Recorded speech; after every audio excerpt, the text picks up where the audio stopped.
Hello बच्चों, good morning. I hope आप सब बढ़िया होंगे। कल हम पढ़ा रहे थे संख्याएं पढ़ा रहे थे। कल क्या पढ़ा रहे थे? संख्याएं में क्या क्या टॉपिक हो गए थे? संख्या में हमारी हो गई थी प्राकृतिक संख्या, हो गई थी पूर्ण संख्या, हो गई थी सम संख्या, हो गई थी भाज्य संख्या, हो गई थी अभाज्य संख्या भी हो गई थी, पूर्णांक भी हो गया था, परिमेय संख्या, अपरिमेय संख्या, ये सारी संख्याएं हो गई थी। बस एक संख्या और बची थी जिसको हम कहते हैं वास्तविक संख्या, जो हमारे पहले चैप्टर का नाम भी है वास्तविक संख्या। वास्तविक संख्याएं क्या होती हैं, जिनको इंग्लिश में कहते हैं रियल नंबर। रियल नंबर्स क्या होते हैं, वास्तविक संख्याएं क्या होती है? तो वास्तविक संख्याएं क्या होती है? सभी परिमेय तथा अपरिमेय संख्याओं के समुच्चय को ही वास्तविक संख्याएं कहते हैं। मतलब जितनी भी संख्याएं होती हैं सारी वास्तविक ही कहलाती हैं, चाहे वो परिमेय हो, चाहे अपरिमेय हो, चाहे पूर्णांक हो, चाहे प्राकृतिक संख्या हो, कुछ भी हो, वे सारे रियल नंबर्स ही कहलाते हैं। वास्तविक संख्याएं क्या होती? सभी परिमेय तथा अपरिमेय संख्याओं के समुच्चय को हम वास्तविक संख्या कहते हैं, रियल नंबर कहते हैं। इसको आर से रिप्रेजेंट किया जाता है। रियल नंबर क्या होते हैं? चाहे रूट में लिखा हो, चाहे पॉइंट में लिखा हो, चाहे डैश करके लिखा हो, चाहे पाई हो, चाहे 7 करके लिखा हो, चाहे माइनस का हो, चाहे रूट के अंदर पॉइंट में लिखा हो, कोई भी नंबर हो, ये सारे रियल नंबर्स कहलाते हैं। मतलब जितनी भी हमने परिमेय पढ़ी, अपरिमेय, जितनी अभी तक संख्याएं पढ़ी हैं, सारे रियल नंबर्स ही कहलाते हैं, सारी वास्तविक संख्याएं ही कहलाती हैं। वास्तविक संख्याएं क्या होती हैं? सभी परिमेय तथा अपरिमेय संख्याओं के समुच्चय को हम वास्तविक संख्या कहते हैं। सभी परिमेय तथा अपरिमेय संख्याओं के समुच्चय को हम वास्तविक संख्याएं कहते हैं। तो इसमें परिमेय संख्या भी आ जाएंगी, अपरिमेय संख्याएं भी आ जाएंगी, ये सारी संख्याएं ही वास्तविक संख्याएं कहलाती हैं। समझ में आया? ठीक है, देख लीजिए। अब हम पढ़ाने जा रहे हैं विभाज्यता का नियम। सिंपल फॉर्म में समझ लेंगे विभाज्यता के नियम। कौन सी संख्या किससे विभाजित होती है, कौन सी संख्या किससे विभाजित नहीं होती है। विभाज्यता का नियम,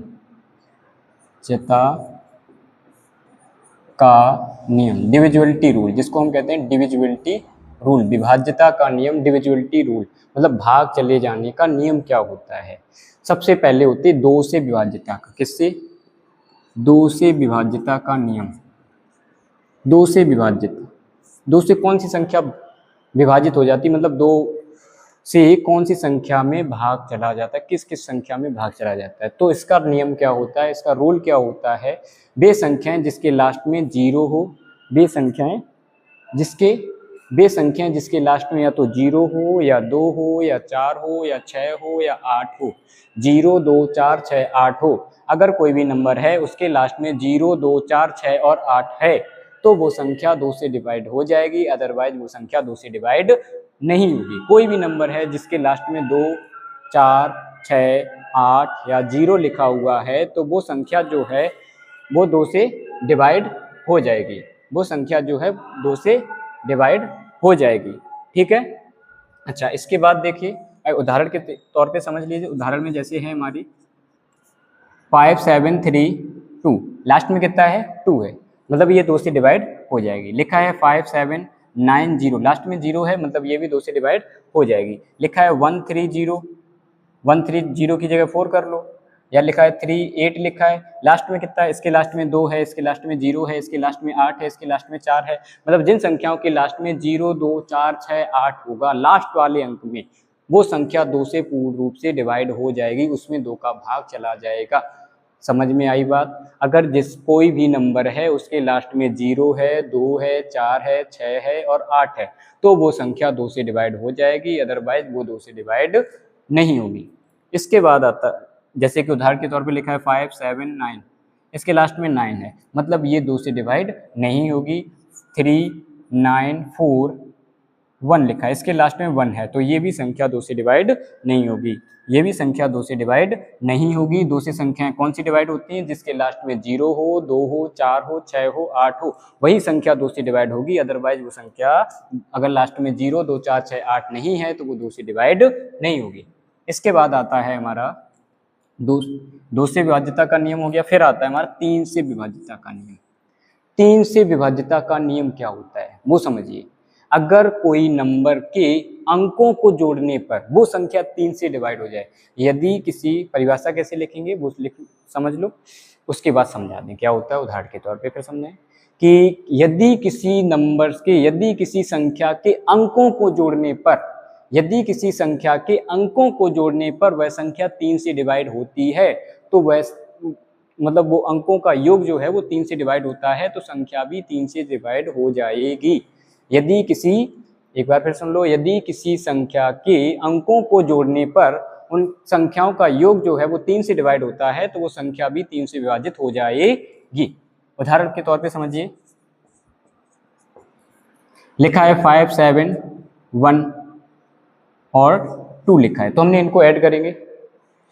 7, 5, 12, 12 और 1 13, 13, 14, 15।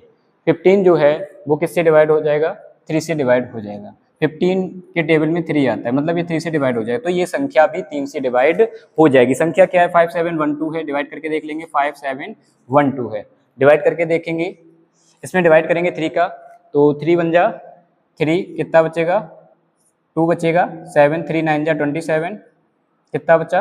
पूरा कैंसिल हो गया। 1 लिखा, 1 में जाएगा नहीं तो 2 कैरी ली, तो कितनी बार जाएगा? 3, 4 जा 12, मतलब ये 3 से पूरा पूरा डिवाइड हो रहा है।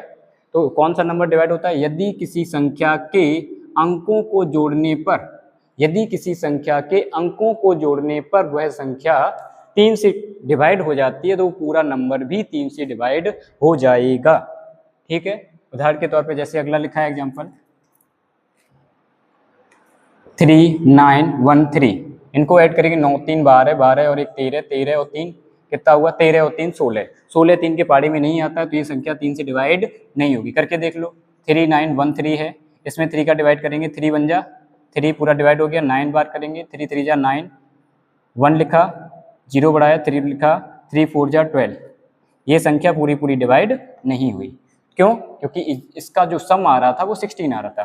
तो कौन सी संख्या 3 से डिवाइड होगी? जिन संख्या के अंकों का योग, इनके अगर हम डिजिट को काउंट करें, डिजिट को ऐड करें, इन संख्याओं के अगर हम डिजिट को ऐड करें और वो जो योग आए वो अगर 3 से डिवाइड होता है, तो वो नंबर भी 3 से डिवाइड हो जाएगा। समझ में आया? इस प्रकार से अगला उदाहरण और ले सकते हैं। 9, 1, 3 है, कितना है? 9 और 1 10, 10 और 3 13, मतलब ये भी 3 से डिवाइड नहीं होगा। इसी प्रकार से 3, 7, 2 है, इनको ऐड करेंगे, 7, 3, 10, 10, 2, 12, मतलब ये 3 से डिवाइड हो जाएगा।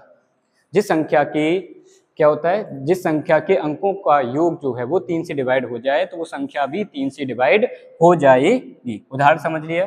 ठीक है, अब आता है 5 से विभाज्यता का नियम। हम केवल अभाज्य संख्याओं के निकालेंगे, 2 से अगर डिवाइड हो रहा है तो वो 4 से भी हो जाएगा। 4 से भी सुन लो क्या होता है। 4 से विभाज्यता का नियम, 4 का यूज नहीं है आपके हाई स्कूल लेवल में, इसलिए नहीं। 4 की विभाज्यता का नियम क्या होता है? यदि किसी संख्या, कोई नंबर लिखा है 5, 7, 3, 4, यदि किसी संख्या के लास्ट के दो डिजिट जो हैं वो अगर 4 से डिवाइड हो रहे हैं, तो वो संख्या भी 4 से डिवाइड हो जाएगी, अदरवाइज वो संख्या 4 से डिवाइड नहीं होगी। जैसे लिखा है 516, लास्ट में कितना है? 16 है, मतलब इसमें 4 का भाग चला जाएगा, ये 4 से पूर्ण रूप से डिवाइड हो जाएगी। करके देख लो, इसमें 4 एकम 4, 1 बचेगा, 4 दूनी 8, 3 बचेगा और 4 नेम 36, पूरा पूरा डिवाइड हो गया ना। तो मतलब किसी भी संख्या के अगर लास्ट के दो डिजिट लें और वो अगर 4 से डिवाइड हो रहे हैं, तो पूरी संख्या भी 4 से डिवाइड हो जाएगी। ये तो छोटी संख्या थी। अब कोई बड़ी संख्या अगर लेते हैं, हम बड़ी संख्या लेते हैं, हमने लिया 5, 7, 9, 8, 4, 4, 0, 8, ये लिया। लास्ट का डिजिट क्या है? 0, 8 को 8 ही पढ़ेंगे, मतलब 4 से डिवाइड हो जाएगा। ये नंबर भी 4 से डिवाइड होगा। करके देख लो, 4 एकम 4, 1 बचा, 4 4 चौको 16, 1 बचा, 4 चौको 16, 3 बचा, 4 नेम 36, 2 बचा, 4 छिंग 24, फिर 4 लिखा, ये पूरा कट गया, 4 लिखा, 4 एकम 4, यहाँ लिख लेते हैं 4 एकम 4, मतलब पूरा पूरा डिवाइड हो जाएगा। फिर 0 लिखेंगे, 0 का बनेगा नहीं, 0 लगाएंगे, 8 लिखेंगे, 4 दूनी 8, मतलब ये पूरा पूरा 4 से डिवाइड हो रहा है। तो हम क्या करते हैं, 4 की विभाज्यता का नियम क्या होता है? 4 से कौन सी संख्या विभाजित होती है? जिसके लास्ट के 2 डिजिट जो हैं अगर वो 4 से डिवाइड हो जाएं, लास्ट के 2 डिजिट अगर 4 से डिवाइड हो जाएं, तो वो संख्या भी पूरी पूरी 4 से डिवाइड हो जाएगी। ठीक है, इसके बाद आता है हमारा 5 से विभाज्यता का नियम। 5 से कौन सी संख्या डिवाइड होती है पता करने के लिए सिंपल सा तरीका है, जिस संख्या के लास्ट में या तो 0 हो या 5 हो, वह संख्या जिसके लास्ट में 0 हो या 5 हो तो वो संख्या जो है 5 से डिवाइड हो जाएगी, अदरवाइज वो 5 से डिवाइड नहीं होगी। उदाहरण के लिए लिखा है हमारा 5790, लास्ट में कितना है 0 है, मतलब इसमें 5 का भाग चला जाएगा। या लिख के आ जाए 37595, लास्ट में कितना है 5 है, मतलब इसमें भी 5 का डिवाइड चला जाएगा। अगर लिखा है 5912, इसके लास्ट में 2 लिखा है, मतलब ये 5 से डिवाइड नहीं होगा। या कोई लिखा है 57903, तो भी ये 5 से डिवाइड नहीं होगा क्योंकि लास्ट वाला डिजिट देखते हैं। या लिखा है 515305, तो लास्ट वाला डिजिट हमें केवल देखना है, तो लास्ट वाला डिजिट कितना है 5 है, मतलब ये जो संख्याएं हैं जिनके लास्ट में 0 और 5 होगा वो 5 से डिवाइड हो जाएगी, अदरवाइज कोई भी संख्या 5 से डिवाइड नहीं होगी। 6 से विभाज्यता का नियम क्या होता है? 6 से विभाज्यता का नियम, अगर वो 2 से डिवाइड हो रही है और 3 से भी डिवाइड हो रही है तो वो 6 से भी डिवाइड हो जाएगी। अगर वो 2 से डिवाइड हो रही है, 3 से भी डिवाइड हो रही है तो वो 6 से भी डिवाइड हो जाएगी। अब 7 से विभाज्यता का नियम, 7 से विभाज्यता का नियम थोड़ा टफ है, वो थोड़ा कठिन हो जाएगा समझना, इसलिए नहीं बता रहे हैं। 7 के बाद 8 का वही होता है, अगर 4 में देखते हैं 2 डिजिट और 8 की संख्याओं में देखते हैं 3 डिजिट, अगर लास्ट के 3 डिजिट अगर वो 3 8 से डिवाइड हो रहे हैं तो वो संख्या भी 8 से डिवाइड होगी, अदरवाइज वो संख्या 8 से डिवाइड नहीं होगी। 9 वाला भी 3 वाले की तरीके से होता है, जैसे वैसे तो आपका 3 से जब हो रहा है तो 9 की चेक करनी, 9 वाला 3 से कैसा होता है, जैसे 3157 लिखा है, अगर इन संख्याओं का योग जो है वो 9 से डिवाइड हो रहा है तो वो संख्या भी 9 से डिवाइड हो जाएगी। अगर किसी संख्या के अंकों का योग जो है अगर वो 9 से डिवाइड हो रहा है तो वो संख्या भी 9 से डिवाइड हो जाएगी। जैसे ये है, इसको ऐड करेंगे 7 5 12, 12 और 1 13, 13 3 16, मतलब ये 9 से डिवाइड नहीं होगी क्योंकि 16 आ रहा है। और इसी जगह यहाँ पे लिखा होता कितना 5 लिखा होता, तो 7 5 12, 7 5 12, 1 13 और 5 18, मतलब 9 के पारी में 18 आता है, तो ये संख्या भी 18 मतलब 9 से डिवाइड हो जाएगी। करके देख लो, 9 पन्ना 45, कितना बचेगा 6 बचेगा, 9 सत्ते 63, कितना बचेगा 2 बचेगा, 9 3 27, पूरा पूरा डिवाइड हो गया। मतलब क्या है, अगर इन संख्याओं के डिजिट को ऐड करें और वो 9 से डिवाइड हो जाए तो वो पूरा नंबर भी 9 से डिवाइड हो जाएगा, अदरवाइज वो संख्या डिवाइड नहीं होगी। जैसे कोई उदाहरण के तौर पे लिखा है हमारा 1792, ये लिखा है 1792, इनको हम ऐड करेंगे 9 और 2 11, 11 और 1 12, 12 7 19 है, 19 है, मतलब ये नहीं जाएगा। चेक कर लो भाई, 9 से कर रहे, 9 एकम 9, कितना बचा 8 बचा, 9 नेम 81, कितना बचा 8 बचा, 9 नेम 81, एक शेषफल बच गया, पूरा पूरा डिवाइड नहीं हुआ क्योंकि इनको ऐड करने पर 9 के टेबल वाला कोई भी संख्या आ नहीं रही थी, इसलिए ये संख्या भी 9 से डिवाइड नहीं होगी। दूसरा उदाहरण समझ लो, जैसे लिखा है 3789, 3789, 1 इसको ऐड 3789, इतना ही रखो, 3789, इसको ऐड करेंगे 7 3 10, 10 7 18, 18 और 9 कितने होते हैं 18 और 9 27, 27 3 के पारी में आता है, मतलब ये 9 से वो 9 के पारी में आता है, इसका मतलब है ये संख्या भी 9 से डिवाइड हो जाएगी। 9 से करके देखेंगे, 9 9 एकम 9, 9 दूनी 18, 9 3 27, 9 चौको 36, 9 चौको 36, 4 बार जाएगा, 1 बचेगा, 9 दूनी 18 और 9 का उतारा लिया, 9 एकम 9, मतलब पूरा पूरा डिवाइड हो गया। अगर किसी संख्या के डिजिट को ऐड करें, अगर हम किसी संख्या के डिजिट को ऐड करें और वह संख्या अगर 9 से डिवाइड हो रही है तो वो पूरी संख्या भी 9 से डिवाइड हो जाएगी।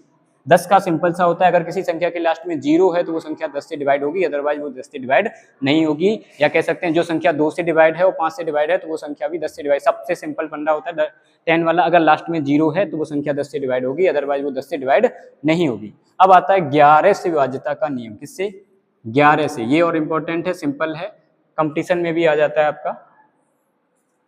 11 से कौन सी संख्या डिवाइड होगी, 11 से कौन सी संख्या डिवाइड होगी, कौन सी संख्या डिवाइड नहीं होगी। 11 का रूल क्या होता है, अगर हम कोई भी नंबर दिया जाएगा 5 9 1 8 3 दिया है तो इसमें क्या करते हैं, इसमें एक नंबर छोड़ के ऐड करते हैं। एक नंबर 5, एक नंबर छोड़ दिया, एक को ऐड किया, फिर एक नंबर छोड़ दिया, फिर एक को ऐड किया। अगर हम इनको ऐड करें तो कितना आ रहा है, 5 और 1 6, 6 और 3 9, टोटल आ रहा है 5 और 1 6 3 9, इनको ऐड करने पे आ रहा है 9। ऊपर वाली संख्या ऐड करेंगे 9 और 8 होता है 17। 17 अब इनका जो योग आया, ऊपर वाले का आया 17, नीचे वाले का आया 9। 17 में 9 घटा रहे हैं तो हमारा बच रहा है 8। तो क्या होता है कि सम नंबर्स कह सकते हैं, सम अंकों और विषम, ये 1 नंबर पे है, ये 2 नंबर पे, ये 3 नंबर पे, ये 4 नंबर पे और ये 5 नंबर पे। तो ये हमने क्या किया, विषम अंक जो थे, विषम नंबर पर जो अंक थे उनको ऐड किया और जो सम नंबर पर अंक थे उनको ऐड किया और उनको ऐड करने के बाद उनका माइनस किया। उनका माइनस करने पे जो अंतर आ रहा है अगर वो 11 से डिवाइड हो जाए या 0 आ जाए या 11 के टेबल वाला आ जाए या 0 आ जाए तो वो संख्या 11 से डिवाइड होगी, अदरवाइज वो डिवाइड नहीं होगी। इसमें आ रहा है 8, इसका मतलब ये 11 से डिवाइड नहीं होगी। करके भी देख सकते हैं। 11 का टेबल करेंगे, 11 बच्चे 55, 4 बचेगा, 11 तिया 33, 8 बचेगा, 8 का उतारा लिया, 11 अट्ठे 88, 3 आया, 0 बढ़ाया, मतलब 3 से इस पर आ रहा है, मतलब पूरा पूरा डिवाइड नहीं हो रहा है। इसी जगह अगर संख्या होती है इस प्रकार से, कैसे लिखा है 5 7 3 9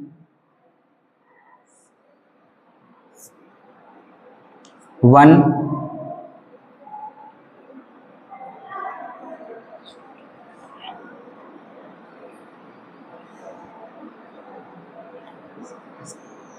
ये लिखा है। इसकी संख्याओं को ऐड करेंगे, 5 3 8 8 1 9, इनको ऐड करेंगे, 9 7 16 16 7 23, ये कितना है 5 3 8 8 और 1 9, और ये वाला आ रहा है 9 और ऊपर वाला आ रहा है 23। कितना आ रहा है 23 आ रहा है। ठीक, अगर हम इसको माइनस कर रहे हैं तो 23 में से 9 घटाएंगे कितना आएगा,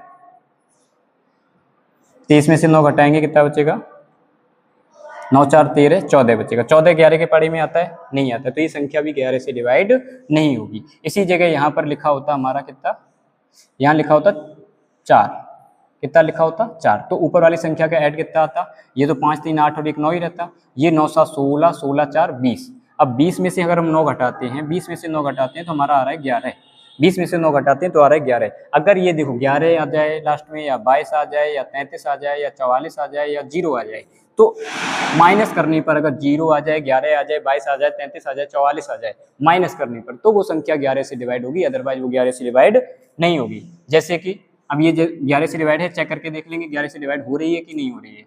देखिए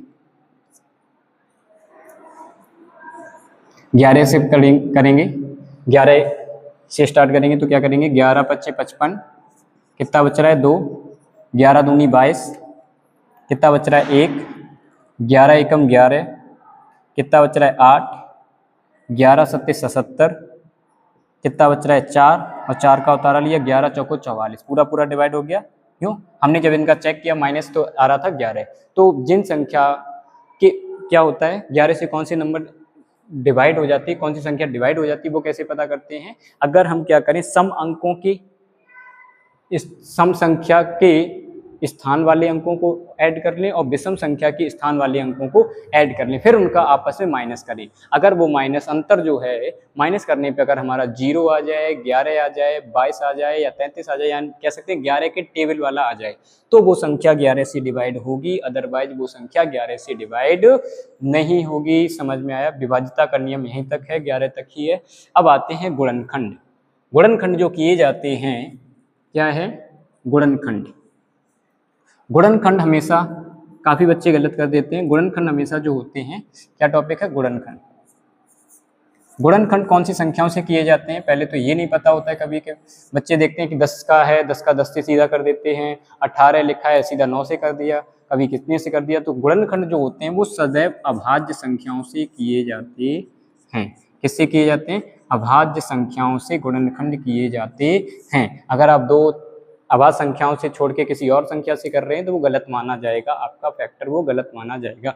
गुणनखंड सदैव अभाज्य संख्याओं से किए जाते हैं। देखिए कैसे, अभाज्य संख्या सबको पता है, वे संख्या जिनके 2 से अधिक गुणनखंड ना किए जा सके वो हमारी अभाज्य संख्याएं कहलाती हैं। वे संख्याएं जिनके 2 से अधिक गुणनखंड ना किए जा सके वे अभाज्य संख्याएं कहलाती हैं। तो सबसे छोटी अभाज्य संख्या होती है 2, फिर 3, फिर 5, फिर 7, फिर 11, फिर 13, फिर होती है 17, फिर होती है 19, फिर होती है 23। तो जो ये गुणनखंड किए जाते हैं वो इन संख्याओं से किए जाते हैं। किन संख्याओं से? अभाज्य संख्याओं से हमेशा गुणनखंड किए जाते हैं। कौन सी संख्याओं से किए जाते हैं? अभाज्य संख्याओं से हमारे गुणनखंड किए जाते हैं।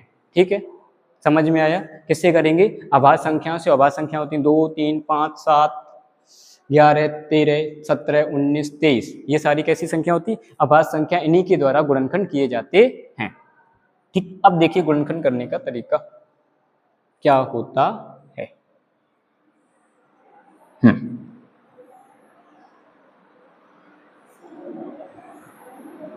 कोई भी नंबर लिखा है, 180 लिखा है, आपसे कहा गया इसके फैक्टर कीजिए।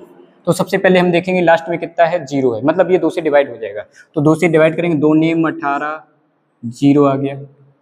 फिर 2 लिखा, अब देखा कि हाँ तो 0 900 कट नहीं रहा, 0 तो है लेकिन कट नहीं रहा, तो तुरंत डिवाइड कर दो, 2 का डिवाइड कर दो। 2 चौको 8, कितना बचेगा? 1 0 तारा लिया, 2 पंचे 10, कितना आया? 45 आया। तो हमने लिख दिया सीधा, कितना आया? 45। अब इसके लास्ट में कितना है? 5 है, मतलब ये 2 से तो कटे नहीं। अब बच्चे क्या करते हैं, यहाँ पे देखा 5 है, डायरेक्ट 5 से कर दिया, वो नहीं किया जाएगा।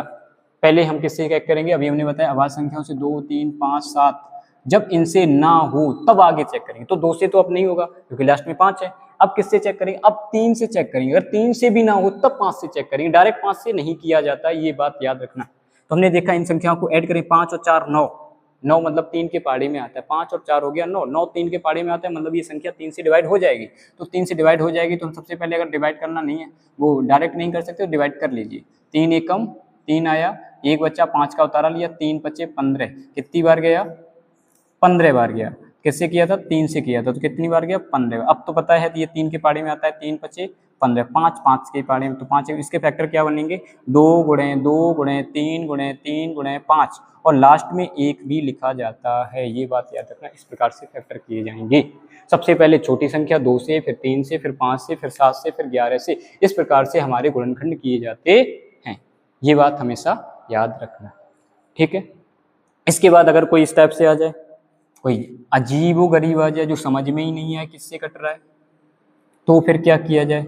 जैसे लिखा है 2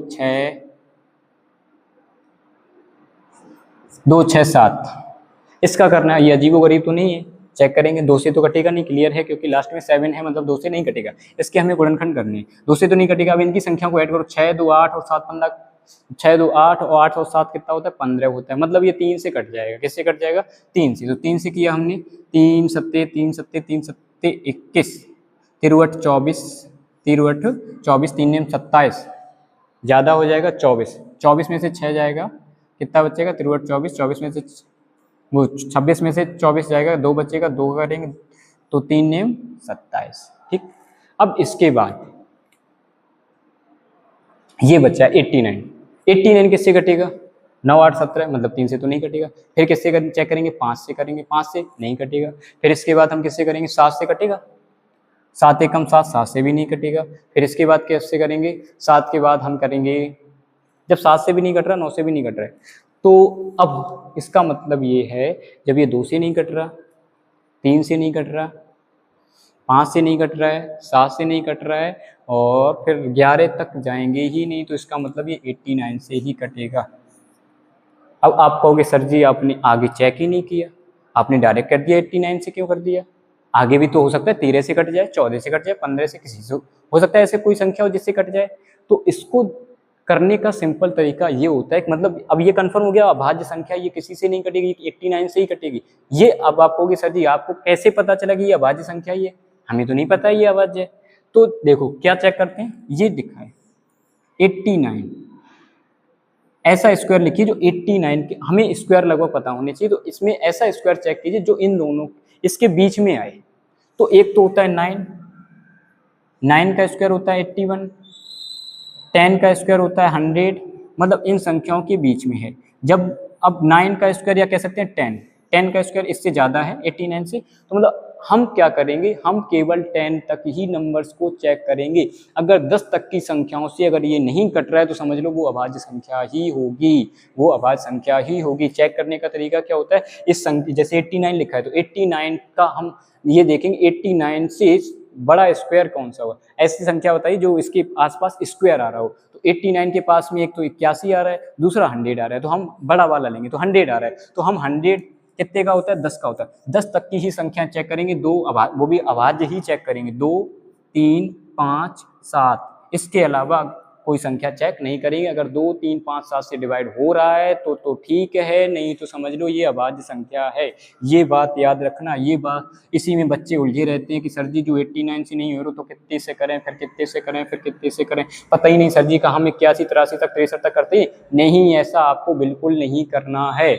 आपको सिंपल तरीके से देखना है, ये 89 है तो इससे बड़ा स्क्वायर हाईएस्ट स्कोर 100 होता है, इससे बड़ा वाला स्क्वायर 100 होता है। अब 100 कितने का स्क्वायर होता है, 10 का। 10 से छोटी अभाज्य संख्याएं देख लो, 2 होती हैं, 3 होती हैं, 5 होती हैं, 7 इसके बाद होती ही नहीं है। तो अगर 2 3 5 7 से कट जाए तो ठीक है, अगर 2 3 5 7 से नहीं कट रहा है तो सीधा ये 89 से ही कटेगा, ये बात याद रखना। तो इसके फैक्टर बनेंगे जाके क्या, 2 3 गुणे 89 गुणे 1 बनेगा जाके। ये बात कंठस्थ याद कर लेना, समझ लेना। बहुत से बच्चे इसी में अटके रहते हैं, 15-15 मिनट निकाल देते हैं कि सर जी हम जो चेक ही नहीं कर पा रहे कि किससे कटेगा किससे नहीं कटेगा। सबसे सिंपल तरीका होता है क्या, हम उसका स्क्वायर देख लेते हैं, पास वाला स्क्वायर देखते हैं 100। इससे बड़ा स्क्वायर जो होता है, मतलब छोटा वाला तो 81 होता है, 9 का स्क्वायर होता है, बड़ा कितना होता है 100, 10 का स्क्वायर होता है। तो 10 से छोटी अभाज्य संख्याएं देखेंगे, 10 से छोटी अभाज्य संख्याएं देखेंगे। अगर 10 से छोटी अभाज्य संख्याएं, अगर 10 से छोटी अभाज्य संख्याएं, इससे 10 से छोटी अभाज्य संख्याएं जो हैं वो इससे डिवाइड हो रही हैं, इससे कट रही हैं, इसको काट रही हैं। जैसे 10 से छोटी हैं 2 3 5 7 हैं, 2 3 5 7 हैं। अगर 2 3 5 7 से 89 कट रहा है तो ठीक है, और नहीं कट रहा है तो हम इतना ही छोड़ देंगे। ये बात याद रखें, मतलब 89 से ही डायरेक्ट होगा, इससे ये कंफर्म हो जाएगा ये अभाज्य संख्या ही है। कैसी संख्या है, अभाज्य संख्या ही है। जैसे अगला लिखा है 247 लिखा है, अगला है 247, 247 लिखा है। तो हमने देखा ये लास्ट में 7 है, मतलब 2 से तो नहीं कटेगा। 3 से चेक कर लो, 4 और 2 6, 6 और 7 13, 13 मतलब 3 के पाड़े में नहीं आता, 3 से भी नहीं कटेगा।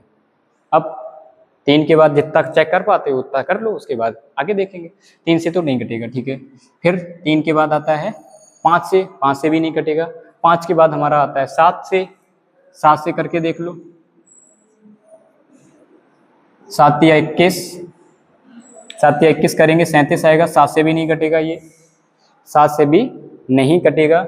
इसके बाद हम चेक करेंगे 7 के बाद 11 से चेक करेंगे। 11 से चेक करने का नियम क्या होता है, एक संख्या छोड़ के ऐड कर दो। 7 और 2 कितना होता है 9, 9 में से अगर हम 4 घटाएंगे तो कितना आ रहा है, 9 में से 4 घटाने पर आ रहा है 5, मतलब ये 11 से भी नहीं कटेगा। अब हम आगे ज़्यादा चेक नहीं करेंगे, हम क्या करेंगे सिंपल तरीके से ये देखेंगे ये किसके पास का स्क्वायर है। ये एक होता है 256, एक होता है 256। सबसे सिंपल ये देख लो 256 कितने का स्क्वायर होता है, 25 का स्क्वायर कितना होता है, 25 का स्क्वायर कितना होता है, 25 का स्क्वायर होता है 625। और 289 कितने का स्क्वायर होता है, 289 होता है 17 का। 16 का स्क्वायर कितना होता है, 16 का स्क्वायर कितना होता है, 16 का स्क्वायर होता है 256। अब मतलब ये 256 के अप्रॉक्स में है।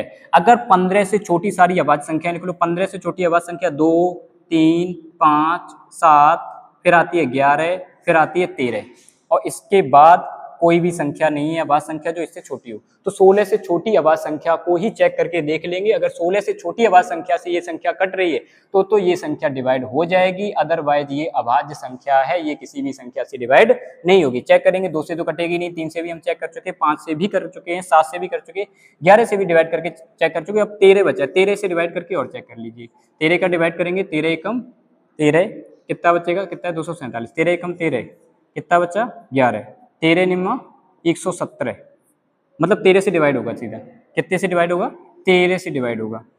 पहले इसको तो हम इरेज कर दें, मतलब इन्हीं संख्याओं से चेक करेंगे। अगर इन संख्याओं से नहीं कट रही तो ये अभाज्य बन जाएगी, हम क्लियर कर देंगे अभाज्य। तो 13 से चेक किया तो 13 से कट रहा है, 13 एकम 13, 13 निम्मा 117, मतलब अब 19 से कट जाएगा। 19 तो अभाज्य संख्या, ये तो पता ही है। तो इसके फैक्टर क्या बने, 13 गुणे 19 गुणे 1। इस प्रकार से गुणनखंड किए जाते हैं, इस प्रकार से गुणनखंड करते हैं। कल हम आपको बताएंगे एलसीएम और एचसीएफ करना। एलसीएम और एचसीएफ किस प्रकार से किए जाते हैं, गुणनखंड टॉपिक किस प्रकार से था, कल पढ़ाएंगे एलसीएम और एचसीएफ। ठीक है।